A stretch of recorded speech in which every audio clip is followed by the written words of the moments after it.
आइए देखते हैं कौन है सवाल 3, 7, 11 टोटल 399 में पौधों की संख्या बताए।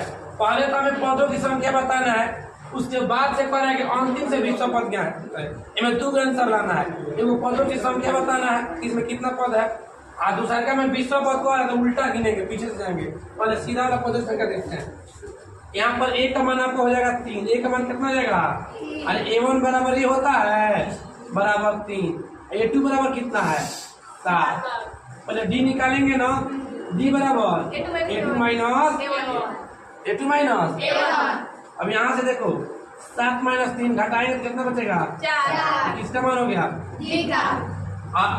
यहाँ पर an का मान tn बराबर कितना दे दिया? an बराबर an को हुआ चाहे tn को, बात क्या है? एक ही है। n पद दिया 399। अब n पद का सूत्र क्या होता है? a plus n minus 1 into बराबर 300। ऊपर कर देते 300। अब देखो भाई यहाँ पे a का मान कितना भरेंगे? 3। अब प्लस n का तो मान निकालना है ना, n माइनस 1। डी का मान कितना है? 4 बराबर 300। वही 4 दोनों में गुणा करेगा, n में भी या माइनस 1 में भी। तो 3 प्लस 4 से n में कराएंगे तो 4n, अब माइनस 1 में कराएंगे तो -4 बराबर 300। अब 3 में से 4 घट रहा है ना, तो -1 बचेगा, यानी 4n बराबर -1 बराबर 300। कि 3 में से 4 घटेगा तो -1 नहीं बचेगा। अब -1 उधर भेजेंगे तो +1, यानी 4n बराबर 399। अब प्लस कितना जोड़ेंगे तो कितना हो जाएगा? 4n बराबर कितना हो गया? 4 हो गया ना।